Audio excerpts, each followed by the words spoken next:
आज के इस लेक्चर में हम टाइप्स ऑफ डाटाबेस को स्टडी करेंगे। हम देखेंगे कि कितनी टाइप्स की डाटाबेस जो है वो अवेलेबल है। देयर इस रेंज ऑफ डाटाबेस जो है वो अवेलेबल है according to the size of company और ऑर्गेनाइजेशन। जो है हमें डाटाबेस जो है वो सिलेक्ट करनी पड़ती है। So several strategies are available for deploying and using a database in the organisation. At one extreme a single user में develop a simple accounting database on a personal computer to manage a small business. At the other extreme, a very large company may have database at numerous locations around the country. So different किस्म की strategies हैं जो कि available हैं database deploy और use करने के लिए मुख्तलिफ ऑर्गेनाइजेशन पे। अगर एक सिंगल यूज़र जो है सिंपल स्मॉल बिज़नेस है और उस स्मॉल बिज़नेस में जस्ट एक अकाउंटिंग सॉफ्टवेयर जो है वो रन हो रहा है, तो that is single user database is enough for that organisation. But एक कॉरपोरेट जो है ऑर्गेनाइजेशन है जिसके ऑफिसेस जो हैं अराउंड द कंट्री और अराउंड द वर्ल्ड जो हैं अवेलेबल हैं, तो एक लार्ज डाटाबेस जो है वो इस कंपनी के लिए रिक्वायर्ड होगी ताकि वो तमाम यूज़र्स जो कि डिफरेंट लोकेशंस पे जो है यूज़ कर रहे हैं इस डाटाबेस को, वो उनकी रिक्वायरमेंट्स को पूरी कर सके। So according to the size of organisation जो है वो डाटाबेस डिपेंड और उसकी सिलेक्शन जो है वो रिक्वायर्ड होती है। तो डाटाबेस में be of different types but there are two generic types of database architectures. तो मुख्तलिफ टाइप्स की डाटाबेस अवेलेबल हैं, बट हम यहाँ पे आर्किटेक्चर के पॉइंट ऑफ व्यू से जो है दो डाटाबेस को जो है डिस्कस करेंगे। One is centralised database and second is distributed database. So these two types जो हैं इनको हम देखेंगे फर्दर। सेंट्रल डाटाबेस जो है centralised database. With centralised database all data are located at a single location at single site. This location is most oftenly a mainframe or a server. User at remote sites may generally access the database using a data communication facility. All access and processing take place at a central site. Centralized database provide greater control over accessing and updating a data than the distributed database, but they are more vulnerable to failure since they depend on the availability of resources at the central sites. So that is central database. Central database जो है उसका तमाम का तमाम data जो है वो एक सेंट्रल लोकेशन सेंट्रल कंप्यूटर के ऊपर अवेलेबल होता है, और ये सेंट्रल लोकेशन जो है mostly men frame powerful computers होते हैं जिन्हें सर्वर्स भी कहा जाता है, उनके ऊपर ये डाटा जो है अवेलेबल होता है। और जो यूज़र रिमोट साइट्स पे बैठे होते हैं, रिमोट जगह पे जो इस डाटाबेस को यूज़ कर रहे होते हैं, वो इस डाटाबेस को जो है डाटा कम्युनिकेशन नेटवर्किंग के थ्रू जो डिवाइसेस हैं और कम्युनिकेशन लिंक्स जो हैं उनके थ्रू इस डाटाबेस को एक्सेस करते हैं और यूज़ करते हैं। तो तमाम की तमाम एक्सेस और प्रोसेसिंग जो है वो सिर्फ एक लोकेशन पे होती है, यानी कि सर्वर तमाम एक्सेस प्रोवाइड कर रहा होता है और प्रोसेसिंग भी जो है वो इसी लोकेशन के ऊपर जो है वो परफॉर्म हो रही होती है। तो सेंट्रल डाटाबेस जो है उसके ऊपर जो है कंट्रोल ज़्यादा पावरफुल होता है, फोर्सफुल कंट्रोल होता है, ग्रेट कंट्रोल ओवर एक्सेसिंग और अपडेटिंग जो है डाटा दैट इज़ जो है मोर कंट्रोल है as compare to distributed database में। डिस्ट्रीब्यूटेड डाटाबेस में जो है एक्सेस और कंट्रोल जो है वो एज़ कम्पेयर टू लेस है डिस्ट्रीब्यूटेड जो है सेंट्रलाइज्ड डाटाबेस की निस्बत, क्योंकि डाटा जो है वो सेंट्रली जो है वो मैनेज किया जा रहा है। So that is great control over accessing and updating A data. But यहाँ पे इसका एक डिसएडवांटेज भी है, और वो डिसएडवांटेज क्या है कि अगर इन केस ऑफ कोई प्रॉब्लम आ जाती है, सर्वर फेलियर हो जाता है या कम्युनिकेशन लिंक फेलियर हो जाता है, तो अवेलेबिलिटी ऑफ डाटा जो है दैट बिकम प्रॉब्लम, और जो है डाटा जो है वो रिमोट यूज़र के लिए जो है वो अवेलेबल नहीं होगा, क्योंकि बिकॉज डाटा जो है वो सेंट्रल लोकेशन पे जो है वो मैनेज किया जा रहा है। So that is they are more vulnerable to failure, यानी कि यहाँ पे चांसेस ज़्यादा हैं डाटा फेलियर के या जो है डाटाबेस के। सो अवेलेबिलिटी जो है वो बिकॉज सेंट्रलाइज रिसोर्सेज हैं, तमाम का तमाम डाटा जो है वो सेंट्रली अवेलेबल है। सो इफ़ अगर क्रैश कर जाता है आपका सर्वर और डाटाबेस क्रैश कर जाती है, तो रिमोट यूज़र्स को जो है वो डाटा अनअवेलेबल हो जाता है। तीन कॉमन एग्जांपल्स हैं सेंट्रलाइज्ड डेटाबेस की, और वो कौन सी हैं उनको देखते हैं। और वो सबसे पहले जो है हमारे पास पर्सनल कंप्यूटर डेटाबेस, जो कि सेंट्रलाइज्ड डेटाबेस की एक टाइप है, client server database and central computer database. So these are the three जो है टाइप्स हैं डेटाबेस की, जो कि सेंट्रलाइज्ड डेटाबेस से बिलोंग करती हैं। फर्स्ट वन हम जो है पर्सनल कंप्यूटर को देखते हैं। Personal computer database normally have a single user who create the database, update and maintain the data and produce a report and display. Personal computer database is commonly used in small business or organization. Typically, application includes simple accounting, inventory management and customer billing. Personal computer database are relatively simple to develop and use. तो ये first type है centralise की, जिसमें सिर्फ एक single user ने ही तमाम काम परफॉर्म करने हैं और वही रिस्पॉन्सिबल है। उसने डाटा इनपुट करना है, डाटा अपडेट करना है, डाटा को मेंटेन करना है, और उसमें से जो रिज़ल्ट आउटपुट लेनी है लाइक रिपोर्ट्स, और अगर डाटा डिस्प्ले करना है वो एक सिंगल यूज़र ही परफॉर्म कर रहा है। और पर्सनल कंप्यूटर डेटाबेस जो है वो नॉर्मली छोटे बिजनेस, स्मॉल ऑर्गेनाइजेशन के अंदर यूज़ किया जाता है, क्योंकि रिक्वायरमेंट जो है वो इतनी जो है कॉम्प्लिकेटेड नहीं होती। सो एक पर्सनल डेटाबेस जो है वो इस तमाम जो है रिक्वायरमेंट को पूरी कर रहा होता है। टिपिकली जो है इसकी एग्जांपल्स हैं वो अकाउंटिंग या इन्वेंट्री मैनेजमेंट है, इन्वेंट्री स्टॉक्स वगैरह को मैनेज करना है, और अगर कोई बिलिंग है कस्टमर्स की, वो आप इस जो है इस डेटाबेस के ऊपर रन कर सकते हैं। तो पर्सनल डेटाबेस जो है वो स्पेशली फॉर सिंगल यूज़र के लिए डिज़ाइन की है, और मोस्टली यूज़र जो है वो स्टैंड अलोन कंप्यूटर, डेस्कटॉप या लैपटॉप को यूज़ कर सकता है। तो बेसिकली स्मॉल है, स्मॉल कंप्यूटर है, स्मॉल डेटाबेस है, so that is on run on A stand alone computer. और ये सिंपल डेटाबेस है। तो पर्सनल कंप्यूटर को जो है डेटाबेस रिलेटिवली उसको डेवलप करना और उसको यूज़ करना जो है that is very simple as compare to बाकी जो डेटाबेसेस हैं उसकी निस्बत जो है दैट इज़ सिंपल। तो नेक्स्ट जो है सेंट्रल कंप्यूटर्स है। सेंट्रल कंप्यूटर्स जो हैं वो basically the data that most application in large organization is access is stored on a central computer. In many system, users at remote location can access the database using a terminal and data communication links. It's mean कि data जो है वो ज़्यादातर आपका available होता है large organisation में। एक सेंट्रल कंप्यूटर, पावरफुल कंप्यूटर होता है, नॉर्मली इसको हम सर्वर कहते हैं, उसके ऊपर जो है वो आपका डाटा जो है वो अवेलेबल होता है, एप्लीकेशन प्रोग्राम भी अवेलेबल होती है, और जो सिस्टम होता है, यूज़र जो होते हैं उस सिस्टम के अंदर मौजूद, वो उस डाटा को जो है, उस डाटाबेस को जो है वो टर्मिनल्स के थ्रू एक्सेस करते हैं। टर्मिनल्स लाइक कंप्यूटर वे जो है वो उनके थ्रू जो है, और वो कंप्यूटर्स या टर्मिनल्स जो हैं that are connected through the communication link, networking links के ज़रिए जो है, नेटवर्किंग डिवाइसेस के ज़रिए जो हैं वो कनेक्टेड होते हैं नेटवर्किंग डिवाइसेस के थ्रू, और वो सेंट्रली उस डाटा को एक्सेस कर रहे होते हैं डेटाबेस को। सो central computer database often involve very large integrated database that must be accessed by the large number of users.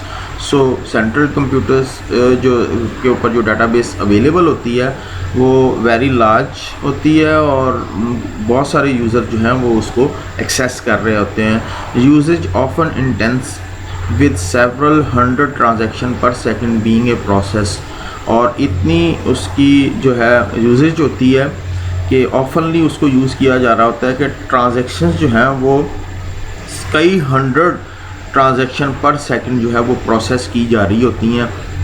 Typically application include airline reservation system, financial institution and express delivery companies जो हैं, ये इसकी examples हैं। Like आपका कोई airline reservation है, airlines जो हैं उसकी रिजर्वेशन जो है उस पर डिफरेंट यूज़र जो हैं उस डाटाबेस को एक्सेस कर रहे होते हैं। फाइनेंशियल इंस्टीट्यूशन लाइक बैंकिंग है, तो बैंकिंग के अंदर भी मुख्तलिफ जो हैं यूज़र्स जो हैं उस सेंट्रल डाटाबेस को एक्सेस करके उसकी ट्रांजैक्शन परफॉर्म कर रहे होते हैं।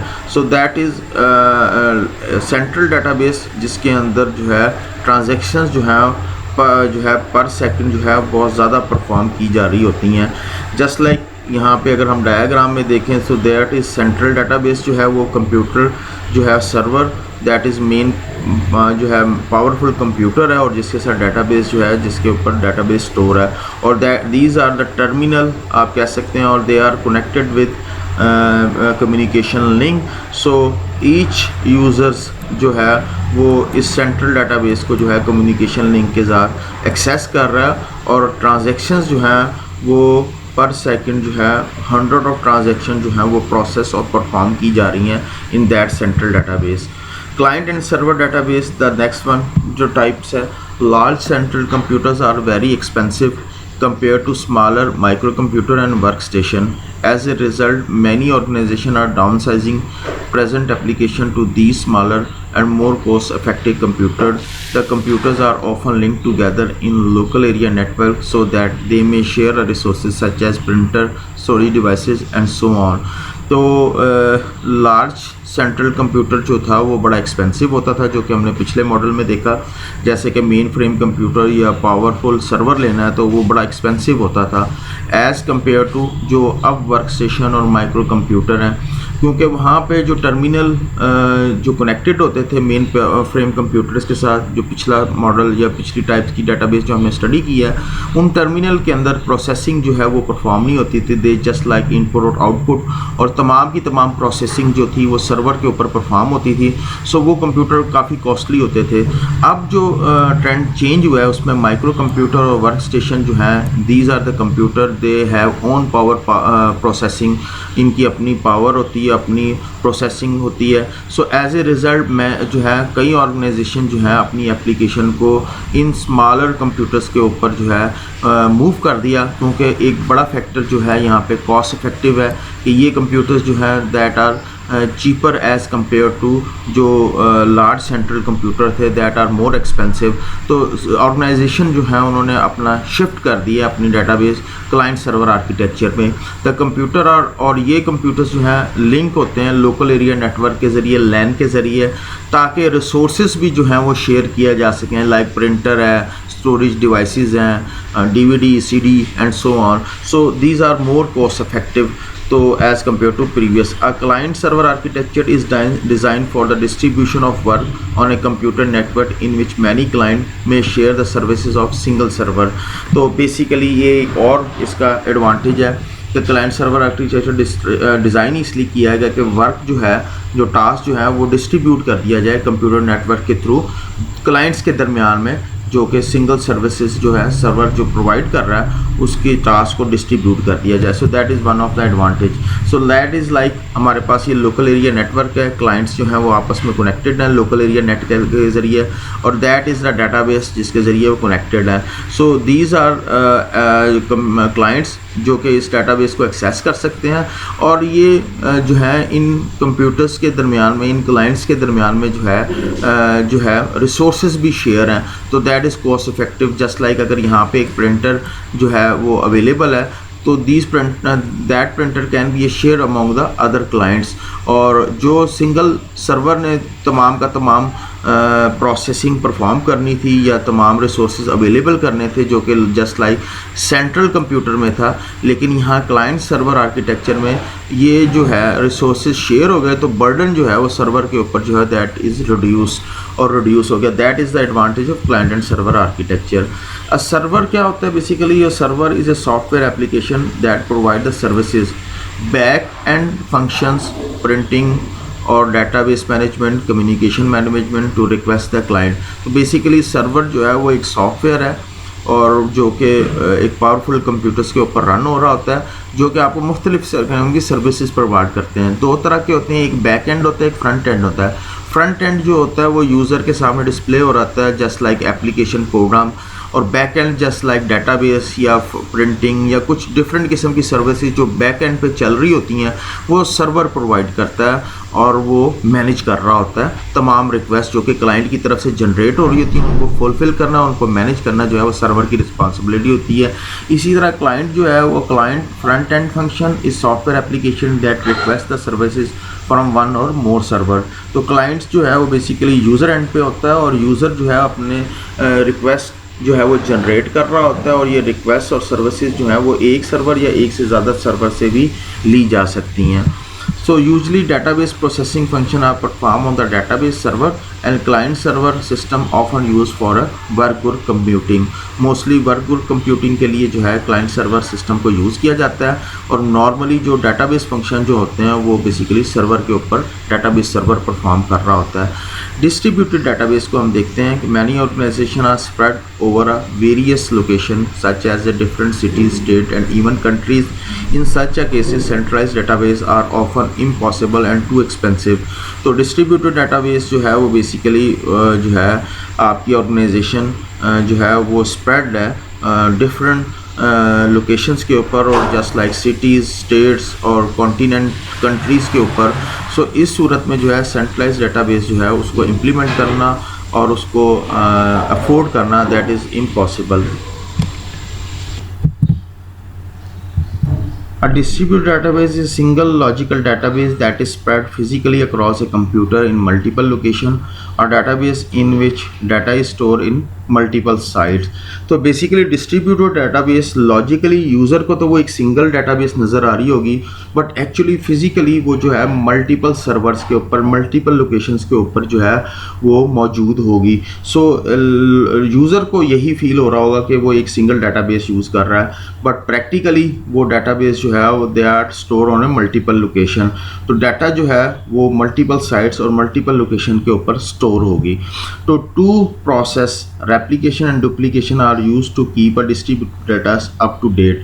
तो डिस्ट्रीब्यूटेड डाटा वो जो है वो डिफरेंट लोकेशंस के ऊपर मौजूद है, इसलिए डाटा जो है वो कंसिस्टेंट और अपडेटेड जो है वो अवेलेबल होना चाहिए, ताकि डाटा जब भी कोई यूज़र एक्सेस करे वो जिस साइट पे भी उसको एक्सेस मिले उस साइट पे डाटा जो है वो अपडेटेड और कंसिस्टेंट डाटा जो है वो अवेलेबल हो, क्योंकि इस डिस्ट्रीब्यूटेड डाटाबेस के अंदर डाटा जो है that is available on multiple location.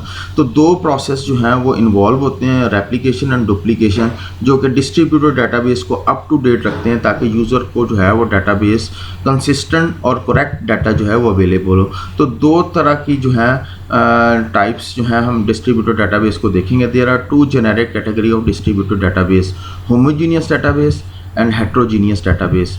तो होमोजीनियस डाटाबेस जो है, the homogeneous database mean that the database technology is same at each of the location and that data at various location are also compatible.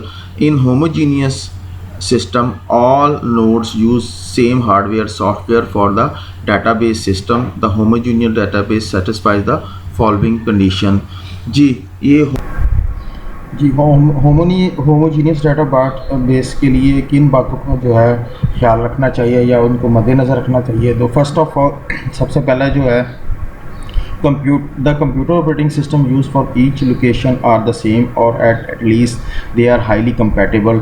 It's mean कि जो operating system चल रहे हैं different location और different places के ऊपर, वो computers के ऊपर ऑपरेटिंग सिस्टम सेम होने चाहिए या एटलीस्ट एक दूसरे के साथ कंपैटिबल होने चाहिए। नेक्स्ट जो है the data model used at each of the location are same। The relational data model is most commonly used for a distributed database today। तो डाटाबेस मॉडल डिफरेंट हैं, hierarchical, network, relational, object data model. So जिस तमाम की तमाम locations जो हैं उनके ऊपर जो मॉडल है वो एक जैसे ही जो है अवेलेबल होना चाहिए।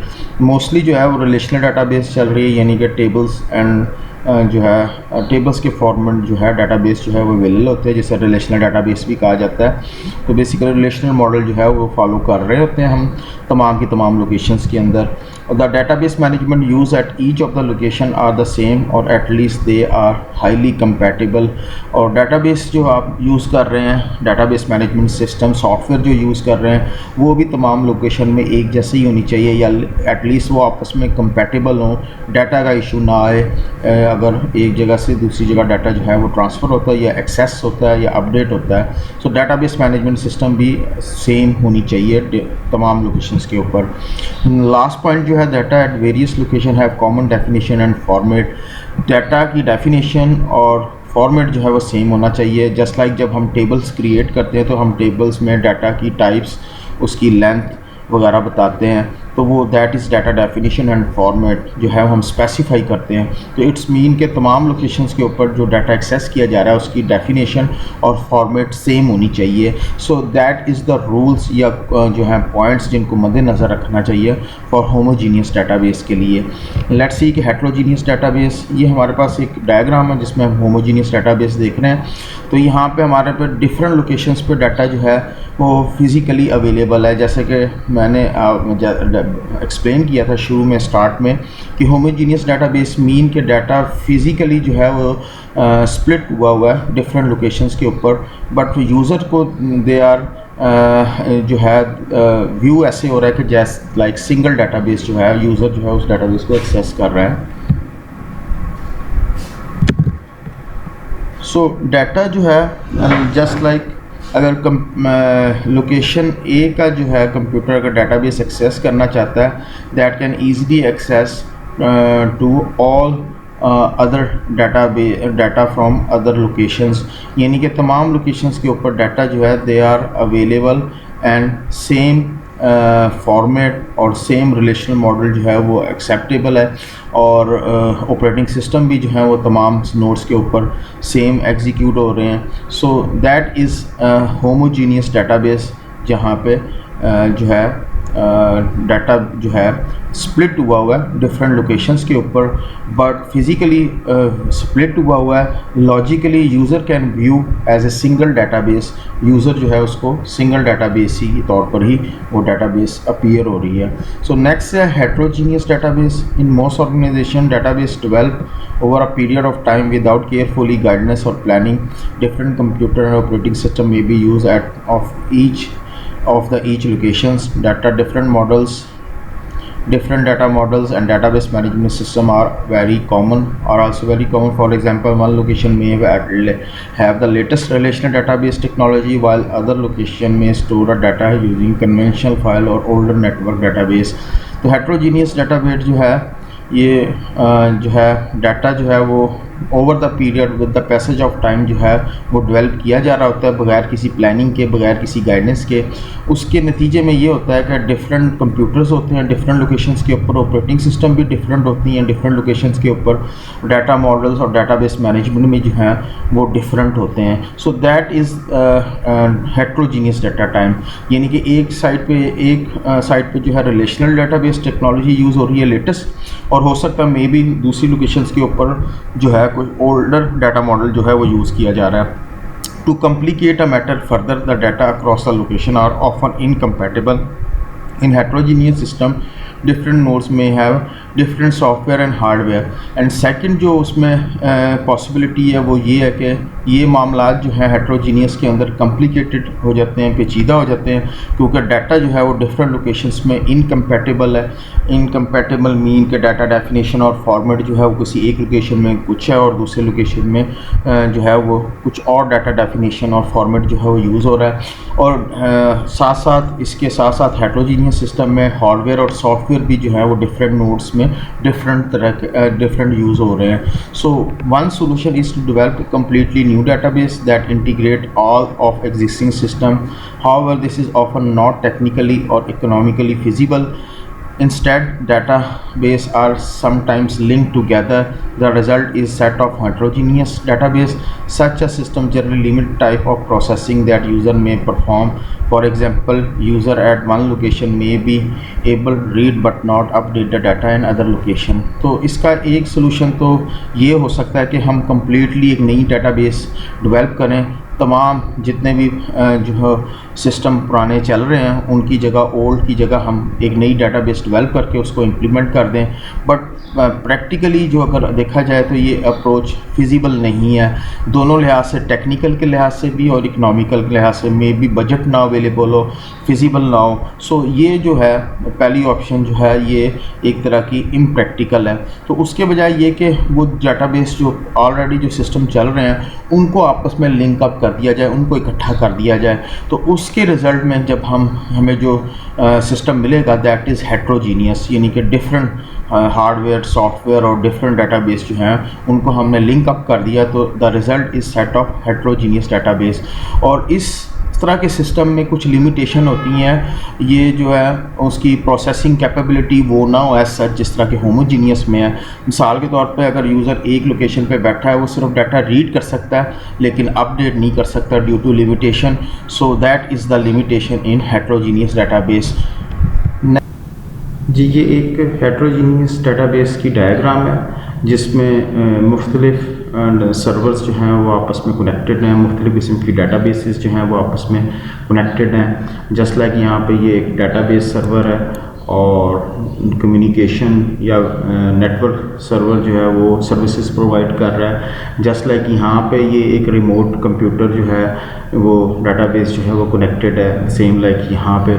सो there is different hardware and software और डाटाबेसेस जो हैं which are connected to each other in heterogeneous environment. So यहाँ पे जो है इस डायग्राम के अंदर आपको डिफरेंट कंपोनेंट्स, डिफरेंट टाइप्स के डाटाबेस, डिफरेंट टाइप की हार्डवेयर एंड सॉफ्टवेयर जो है वो इस डायग्राम के थ्रू एक्सप्लेन किया गया कि that is environment of heterogeneous database.